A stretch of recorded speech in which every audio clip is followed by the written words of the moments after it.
추석 연휴 셋째 날인 오늘 자세한 교통 상황을 한국도로공사 연결해 알아봅니다. 침체에 빠진 대구의 발전 중심축으로 기대를 모으고 있는 혁신도시 조성이 순조롭게 진행되고 있습니다. 추석 대목을 맞은 전통시장이 활기가 넘치듯 세계 어디를 가나 전통시장은 정겹습니다. 터키의 한 수산시장 표정을 전해드립니다. 대구FC가 이번 주말 스프링 라운드 첫 원정 경기를 떠납니다. 대구FC의 현재 상황과 이번 주말 경남과의 맞대결 전력을 예상해봅니다. 네, 여러분 안녕하십니까? 대구 경북 소식 전해드립니다. 침체에 빠진 대구를 발전시킬 중심축으로 기대를 모으고 있는 혁신도시가 순조롭게 조성되고 있습니다. 기반 공사는 거의 끝났고 공공기관들도 이전을 서두르고 있습니다. 도성진 기자가 보도합니다. 지난 1월 대구 신서혁신도시로 이전하는 공공기관 1호 중앙신체검사소가 문을 연 데 이어 지난달에는 전국 공기업 중 처음으로 한국감정원이 이전을 마쳤습니다. 황량하던 벌판에 넓은 도로가 생기고 큰 건물이 속속 들어서면서 신시가지의 모습이 하나둘씩 갖춰지고 있습니다. 현재 대지 조성 공정률은 97%이며 도로, 상하수도 등 기반 시설은 거의 완공 상태입니다. 준공은 올해 말 예정이며 지금 막바지 공사에 박차를 기하고 있는 중입니다. 신서혁신도시로 이전할 공공기관은 모두 11개, 기반 공사비만 1조 4,500억 원이 투입됐고 3,200명의 직원의 가족까지 더해 2만 명 이상이 이전할 전망입니다. 현재 2개 기관이 이전을 마치고 이미 업무를 보고 있고 다음 달 한국교육학술정보원이 이전하는 등 1년 남짓 뒤면 모든 기관의 이전이 완료됩니다.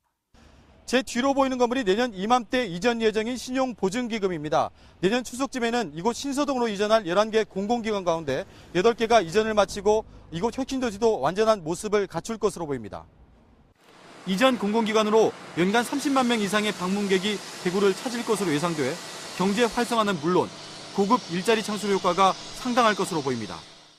현재 부지 매입비라든지 건설 조성비라든지 지방 세입이라든지 2조 5천억이 경제 유발 효과가 있었고 또 매년 12개 공공기관이 연간 집행하는 예산만 해도 50조 원에 이릅니다. 특히 바로 옆 4조 6천억 원을 들여 조성 중인 첨단 의료 복합단지와의 큰 시너지 효과를 기대할 수 있고 단지 내 아파트 분양도 활기를 띠고 있습니다. 각종 경제지표 최하위권에 머물러 있는 대구가 혁신도시라는 날개를 달고 재도약할 수 있을지 주목됩니다. MBC 뉴스 도성진입니다. 추석 연휴 사흘째인 오늘 대구 경북 지역 고속도로는 집으로 돌아가는 차량들로 지체와 정체를 빚었습니다. 지금은 어떤지 한국도로공사 경북지역본부 연결해서 알아봅니다. 박재은 리포터 전해주세요. 네, 아침 10시 30분경부터 시작된 정체가 저녁 6시를 넘기면서 이제 많이 정리가 됐습니다. 이제 대부분의 구간은 편안하게 이동하고 있는데요. 먼저 경부고속도로는 금호분기점 일대로 서울 부산 양방향 모두 시원하게 달리고 있습니다. 다음은 중앙고속도로 상황인데요. 지금 보시는 화면 가산 나들목 부근입니다. 부산 쪽으로 조금 전까지 밀리던 흐름이 모두 정리가 되면서 이제 편안하게 이동하고 있습니다. 이어서 중부 내륙고속도로 한번 살펴보겠습니다. 선산휴게소 일대로 상하행선 모두 차간거리 넉넉하게 유지하고 있습니다. 계속해서 대구 포항간고속도로 모습 한번 보겠습니다. 대구 포항간고속도로도 와촌 휴게소 부근으로 대구 쪽이나 포항 쪽 모두 편안하게 이동하셔도 되겠습니다. 마지막으로 88고속도로 상황 한번 살펴보겠는데요. 88고속도로는 아직까지 정체가 남았습니다. 고령 나들목에서 대구 쪽으로 들어오는 차량들이 차간거리에 조금 당겨져 있습니다. 이제 추석 연휴도 막바지로 달려가고 있는데요. 내일도 귀경 차량들이 몰려들 것으로 보입니다. 한국도로공사에 따르면 32만 대 정도가 대구와 경북 지역을 빠져나갈 것으로 예상하고 있는데요. 끝까지 안전운전, 여유운전 하시기 바랍니다. 지금까지 한국도로공사 경북지역본부였습니다. 이스탄불 경주세계문화엑스포가 폐막을 사흘 앞둔 가운데 누적 관람객이 415만 명으로 집계됐습니다. 폐막식은 한국 시각으로 모레 새벽 6시 아야소피아 광장에서 진행될 예정인 가운데 공동조직위원장인 김관용 경상북도 지사와 카디르 톱바시 이스탄불 시장을 비롯해 양국의 조직위원과 외교사절 등 1000여 명이 참석할 것으로 보입니다. 이번 엑스포의 의미와 성과를 전 세계에 전할 글로벌 메시지를 담은 이스탄불 경주세계문화엑스포 2013 문화선언도 선포될 예정입니다. 영등포역 사고 여파로 동대구역에서도 열차가 지연 운행되면서 승객들이 큰 불편을 겪었습니다. 오늘 오전 8시 50분쯤 서울 영등포역에서 신원이 확인되지 않은 남성이 서울을 떠나 부산으로 가던 KTX 열차에 치였습니다. 이 사고로 KTX 경부선 부산행 열차 7대가 길게는 20분 이상 지연 운행되면서 승객들이 열차 지연금을 돌려받는 등 큰 불편을 겪었습니다. 코레일은 낮 12시 이후부터 열차 운행이 정상화됐다고 밝혔습니다.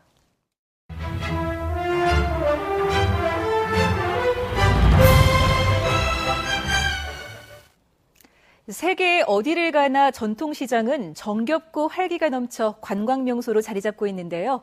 경주 세계문화 엑스포가 열리고 있는 터키의 전통시장을 통해 우리가 배울 점은 무엇인지 알아봅니다. 이규설 기자가 다녀왔습니다. 터키 이스탄불 외곽의 한 수산시장. 흑해에서 갓 잡아올린 싱싱한 생선이 넘쳐납니다. 이곳 상인들은 특히 생선 진열에 각별한 신경을 씁니다. 생선이 잘 보이도록 녹색 계열의 비닐을 깔고 상품이 돋보이도록 절대 포개지 않고 한 마리씩 따로 진열합니다.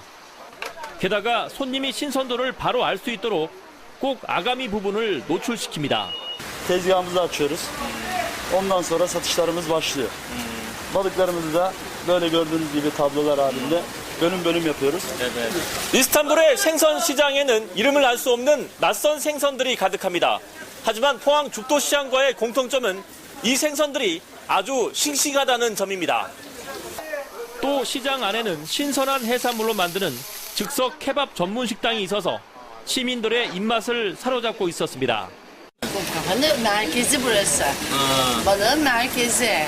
İlk çıktığı an buradan herkes İstanbul'un hepsi buraya gelir burada yer.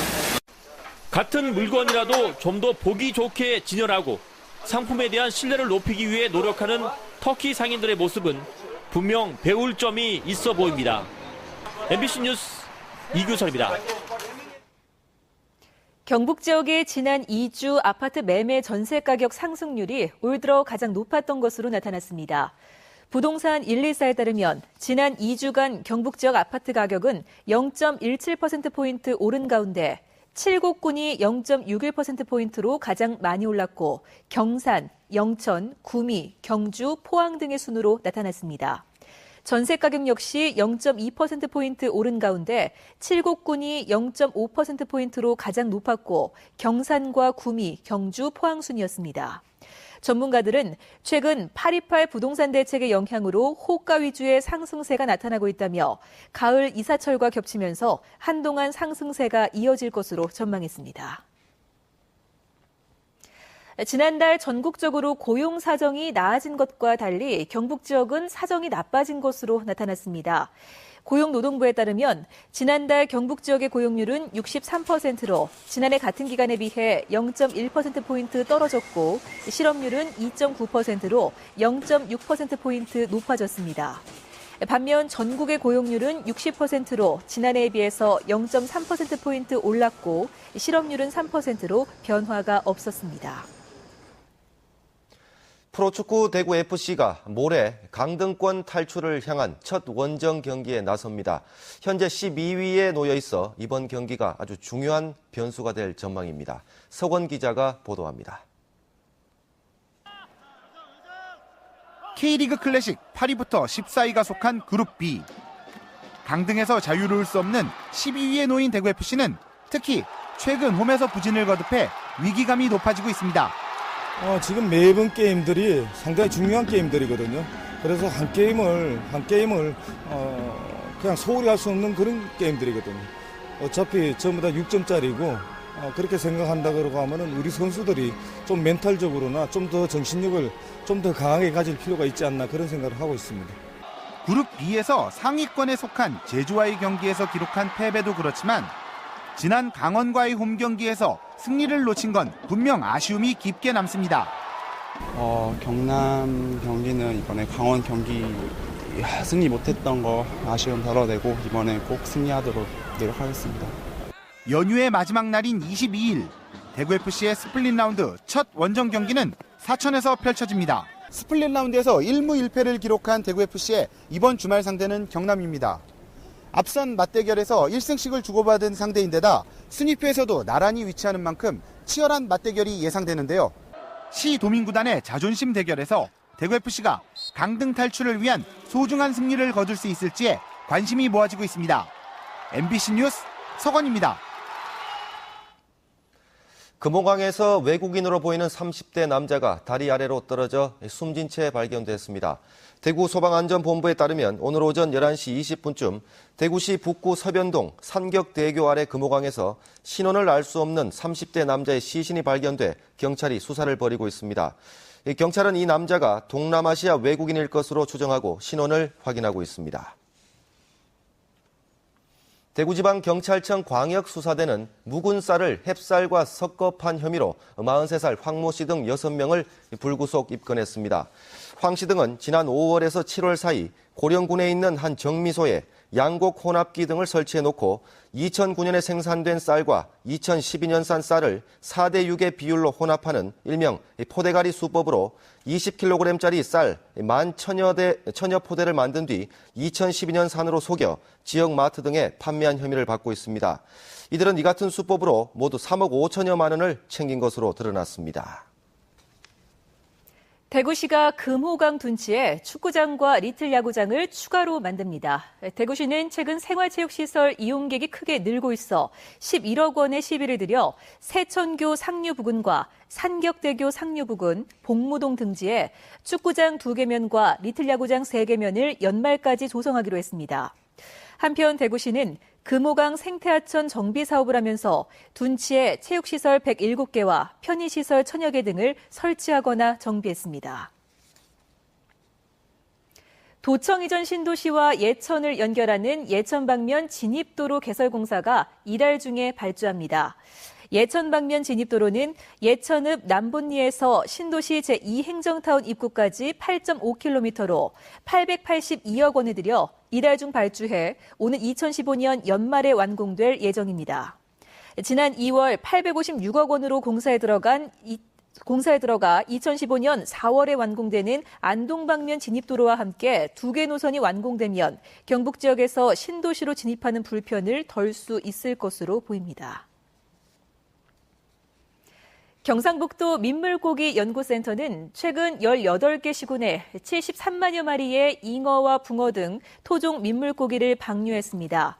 이번에 방류한 토속어류는 민물고기센터에서 지난 5월부터 종묘 생산에 들어가 넉 달 동안 키운 4에서 6cm 크기의 우량치어입니다. 민물고기센터는 올해 하반기 경제성, 냉수성 어종인 송어와 산천어의 종묘 생산을 통해 치어 방류 사업을 펴기로 했습니다. 포항 죽장 가시오가피 고부가가치 사업이 농림축산식품부로부터 향토산업 육성 대상으로 선정됐습니다. 네, 지금까지 대구 경북 소식 전해드렸습니다. 시청해주신 여러분 고맙습니다.